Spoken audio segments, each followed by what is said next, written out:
Hello,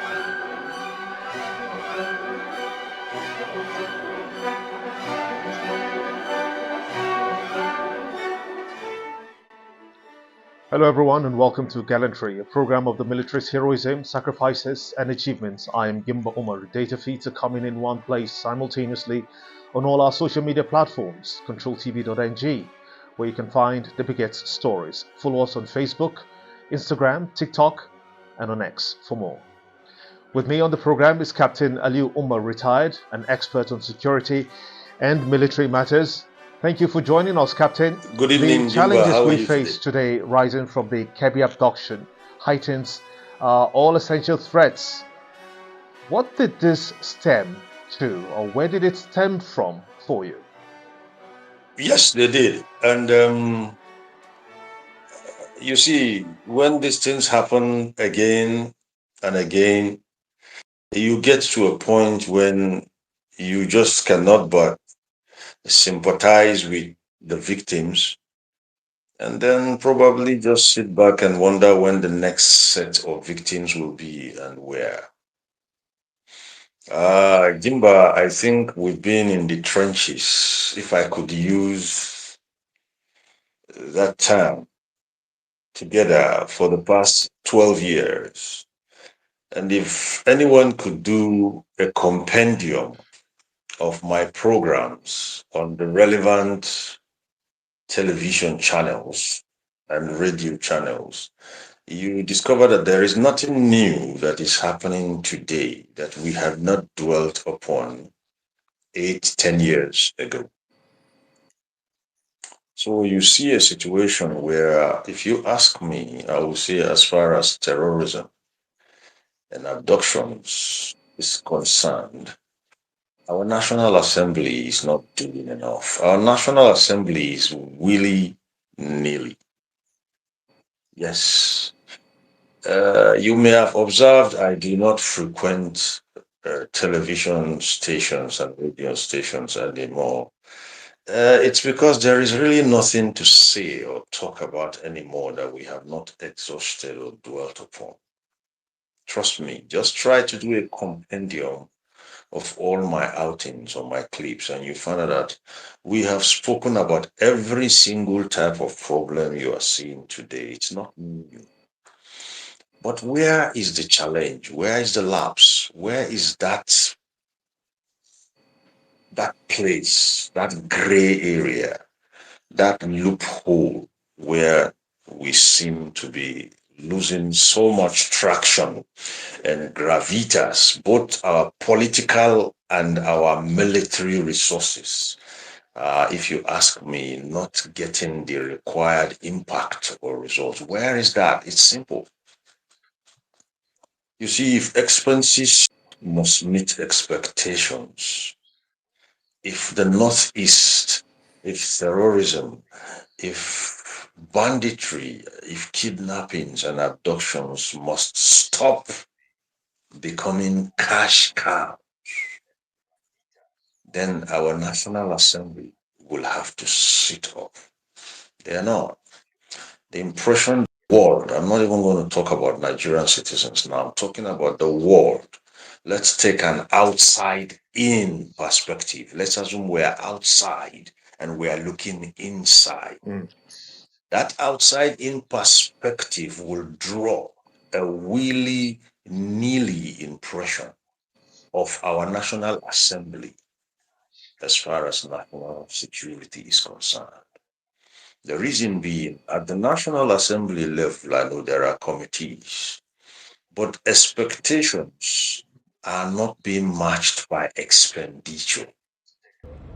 No amount of verbiages, no amount of high powered delegations, no amount of visits, condolence visits, none can make sense to an outsider looking inside if your expectations are not matching the expenditures that are being incurred. These expenditures will include financial, technical, logistic assistance that is being pulled into resolving the situation in form of aid. and they are all going in and beginning to look like sunk costs. If you have been into project management like I do, sunk costs are just like pouring water in a basket. They're gone, they're irredeemable. And the result has not been achieved. So here's the thing. Our National Assembly, I'll be repeating this for I have forgotten the how many number of times, must begin to ask questions. I have said it variously or on various occasions with you in your former role on your former media station. I have said it that a politician is not a general, so he shouldn't even try to be one. But here's the thing, you could bring a general up, a service chief, whichever of the relevant nomenclatures you want to work with, and put a menu of challenges before him.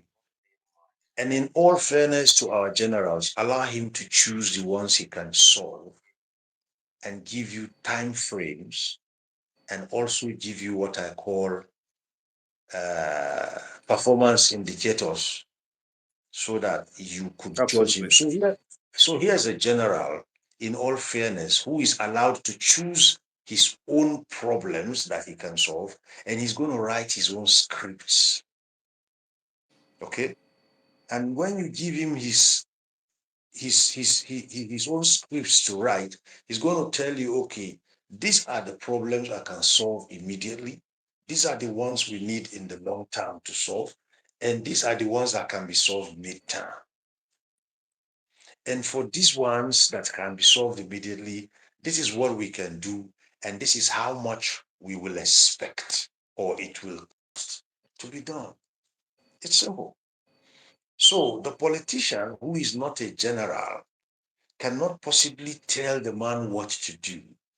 But the general will tell you what he has to do, how he intends to do it, how much time he needs, and how much resources he will require. You could give him a markup as legislator or as the executive concerned and say, okay, if you are leading 100, let me give you a 20% markup. You go with 120. If you're asking me for XYZ months, I will give you 20% plus XYZ months for contingency. And trust me, you don't come back and tell me all the money was spent and you have changed the narrative. No, sir. No, sir. That's the only way we can now go. There weren't any narratives that were changed. My apologies. Were there narratives changed in this instance? Because, I mean, if we have to.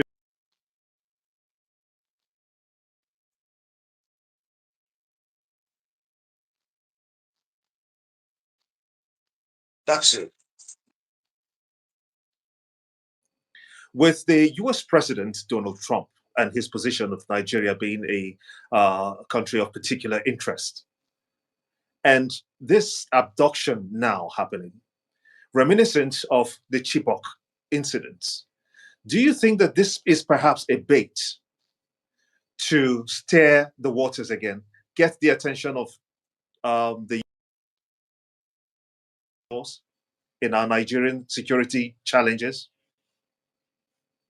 Looking from the outside in again, because if you really want to get an unbiased and undiluted and unemotional, all those nuances and absurdities you hear people throwing up to defend our unfortunate and very, very tragic situation we found ourselves in. You got to first of all step right outside. Assume you were a foreigner, assume you were even Donald Trump, and you look in. That way, you will be closer to a dispassionate appreciation of what is on ground. Any true son of Nigeria should be ashamed of being in Nigeria based on what we are seeing today. Anyone you see trying to couch this unfortunate situation in fact in a show of perversity, because you have to be a pervert to actually want to describe what we are going through decently. So here's the thing.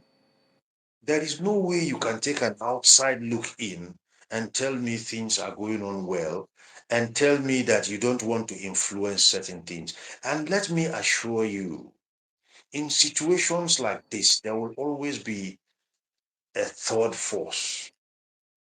Those third forces I'm talking about, they come negative and positive. There are people who will seek to steer the hornet's nest so they can get what they want out of the situation. And whom do we have to blame for this? We have our reckless politicians. They cooked this meal we cannot seem to eat. So we cannot continue to say, let's blame him or let's not blame him. We all are in this situation and we owe it all to ourselves. Those of us who collected bread and rice and what have you, and oil and money to vote in this kind of people in the last so many years that have brought us to this ugly situation. This is your bread and your milk and your rice we're about to eat. So here's the thing. If a Donald Trump sits wherever he is and from the outside in and says, you know what? If we've given them so much and they've not given us this much, let's now use this opportunity to get in there and get even with those who have collected our monies and our aids. And rather than get the armed forces on its feet and ready for action, those people have only grown bigger around the waist. Then why not? So that is why I'm putting it back on at the feet of the National Assembly. Our politicians have work to do. It's not about mandates, about sitting on or standing or kneeling on mandates. That's all not the issue right now. Okay? These people have to get serious about being legislators. And they have to sit down and say, you know what? This is what we want. Come and tell us how best you can do it. Let me give you one example I've always given, which Nigerians can relate with. Football. We go bring our technical advisor. I don't follow football, so I don't know too much about it. But I know that when you bring him in, you put your menu of challenges in front of him, and you tell him what you want to do and where you want to go, and he tells you how he intends to do it. He charges you a fee. He can't go for that tournament and come and tell me you have spent our money. We didn't make even the quarterfinals, and you are. No, it's not about stories. Put your mouth where your money is. Mr. General, what can you do? Which ones can you solve? Immediate, mid, and long term. What is your what give me a roadmap? Where do you see us in the next 3 months? Which of the problems can we take off your plate in the next 4 months? How do you intend to do it? What if you asked me, I will give you a roadmap. And of course, if I needed 2 months, I could give myself a markup of 20% and tell you I needed, 2.25 months. Okay. And then you will add your own 20%. Look, listen, I mean, Jimba, you've taken your clothes to a smart tailor before, haven't you? If you have a smart tailor, he will tell you he was going to do a 2 weeks job in 3 weeks. Then he will bring it to you in 1 week and you'll be impressed. You've gone to a shop before, they say, buy two, get one free, bug off. My brother, you're not getting one, no free. It's all been planned. That one that you're getting free has actually been integrated into the price of two.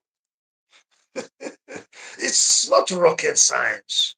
But as I told you, I don't know what to call it. Is it the violence sector or the bloodshed sector now in Nigeria has become a cash cow? Nobody wants it to end so that the votes keep coming in and the funds keep being released. Now, part of the people who are donating these funds have made us a country of particular concern. And they want to now come out here and start smoking out those who have fed fat on their phones and have not solved any problem. And they are using a cocktail of reasons as justification for coming. And we are getting excited about what? When we give them the cracks in the walls within which to enter our space. So our legislators The have story of the lizard, the story of the lizard. That's the story of the lizards entering the cracked wall. exactly. But who made the walls crack? Who cracked the wall? The lizard didn't crack the wall. They didn't crack the wall. These cracks have been there. I recall as far back as Uh, 20. now, Captain, this is where we are at the moment. We are at a place where we have a list of 400 terrorism financiers that has been made public. Um, what do you think must be done in order to investigate these names properly and then have them prosecuted, be it by the Nigerian authorities or the international organization or the international bodies? What they say here in Nigeria: when you try to fight corruption or terrorism, terrorism or corruption will fight you back. That's the excuse. That's the excuse. You want to, if corruption is fighting back, so what? You expect corruption to clap for you and cooperate? No, you don't. So here's the thing.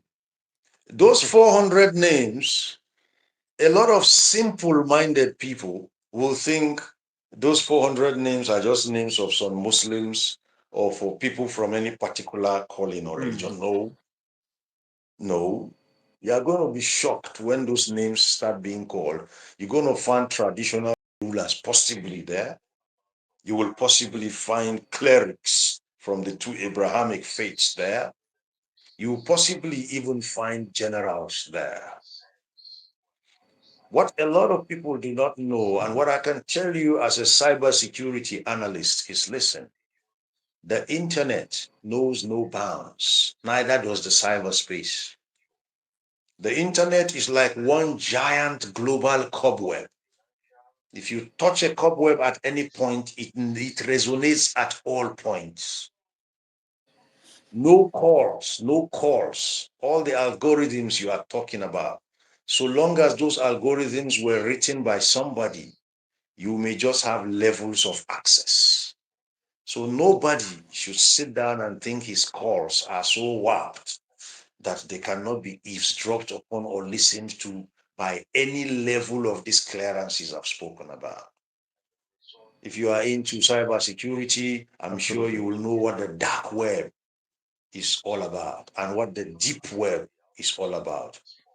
I'm talking of in terms of what ordinary people will understand. Just look at a cobweb.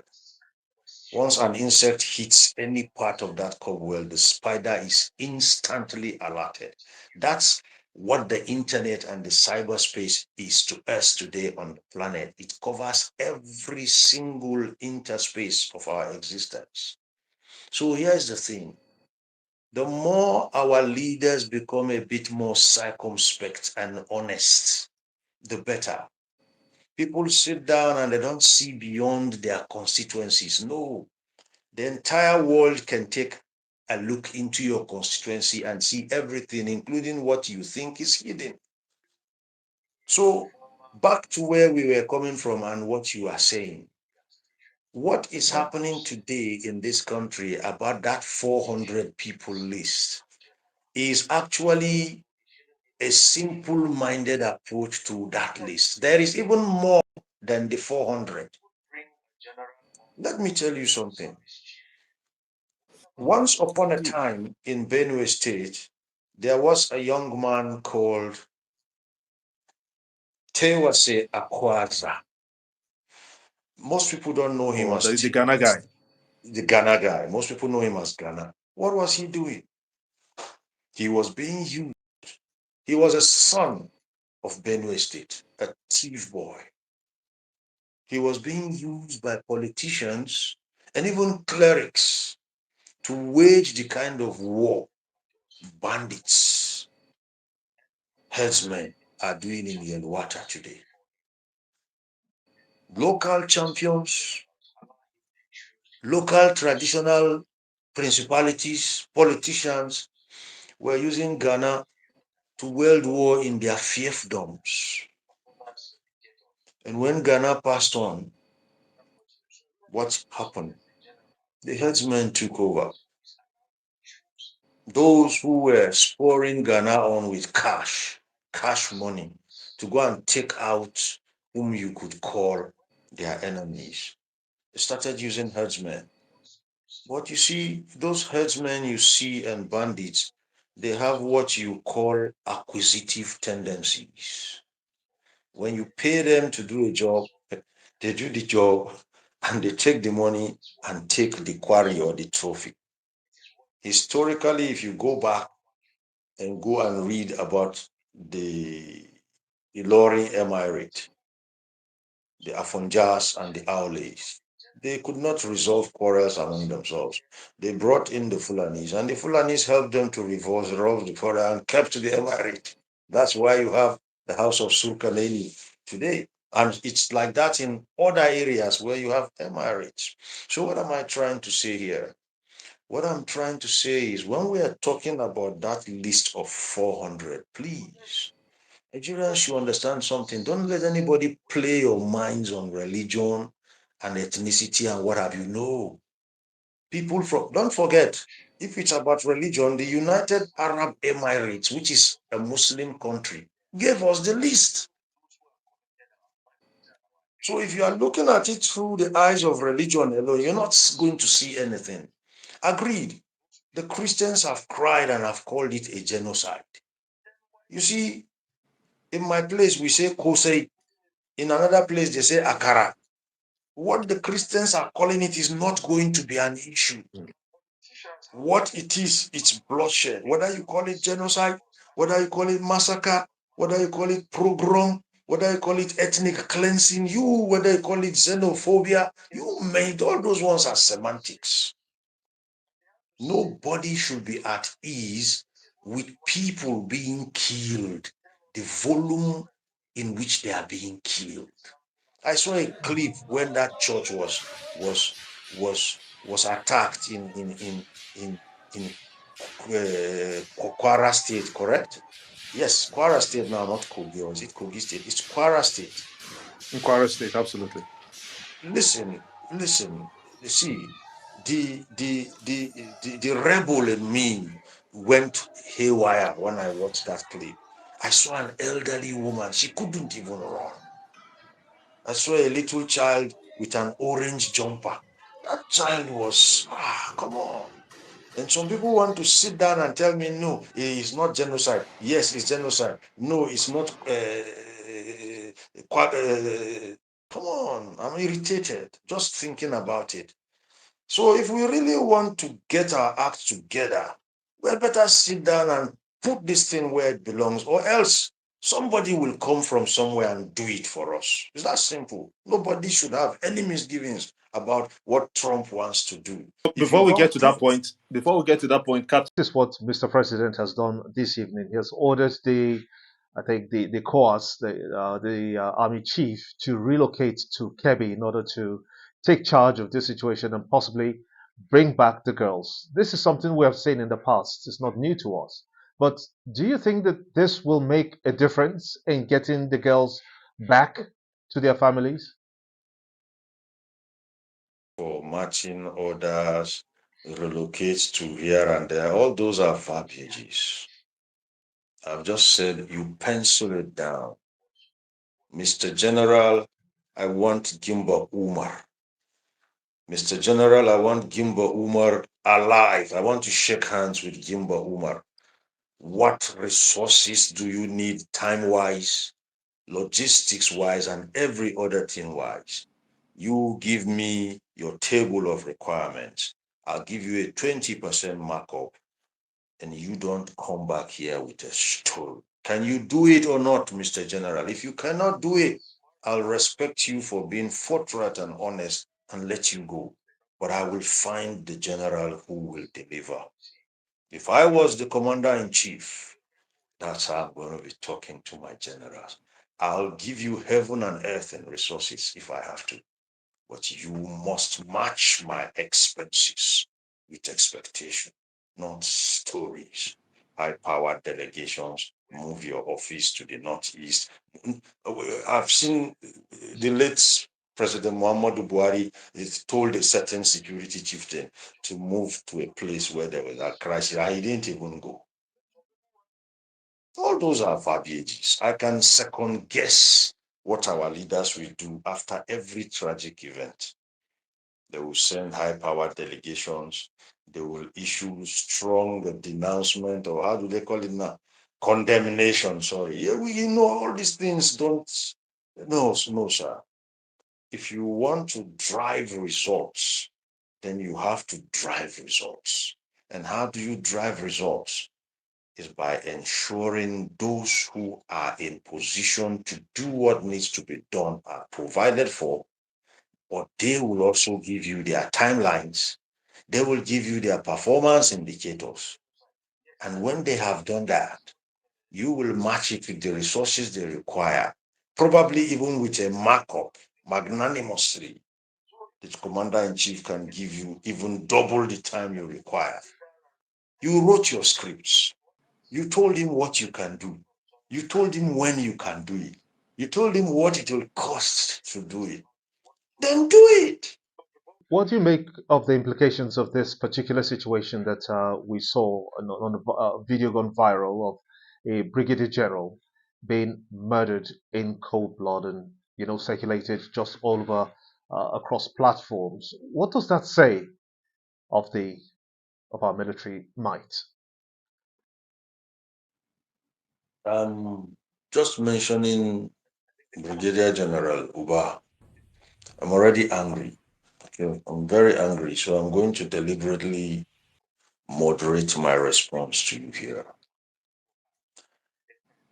Gimba, what has happened to General Uba is not just General Uba alone. It's every general who ever is, was, and will be in our armed forces, except we go all out for these people. They made a statement, and we have to respond. Let me assure you, if this was another country, not even off the African continent, within this African country, within this African continent, I can tell you countries where from that moment that video was released, that would have been the longest day for these bandits, wherever their two legs can take them to. But nothing is happening here. I recall being in the studio with you years back when I said these boys were getting bolder. They keep doing things that are bolder and even more audacious. Trust me, the next time these boys are going to do something, they're going to go beyond a brigadier general. If you don't understand me, sir, a brigadier general is the fourth highest rank in the Nigerian army. There are only three other ranks above a brigadier general, excepting that of a field marshal, which we exclusively reserve for the president. You have a general, you have a lieutenant general, you have a major general in descending order, and a brigadier general. And you see what those boys did to a brigadier general? Trust me, if this was some other serious African country, they will not break this. And that's a good place to let it rest. I most sincerely thank you, Captain Ali Umar, for your thoughts and your reflections and your input anytime it comes to security matters. I couldn't have thought of anyone else better to do this for me. And to everyone who is watching, we do sincerely thank you. You can always watch and share this video onto our platforms on YouTube, Facebook, Instagram, TikTok, and of course on X, where you can find the biggest stories on the military. Until we come your way again, have a splendid week ahead. I'm Gimba Umar. Bye for now.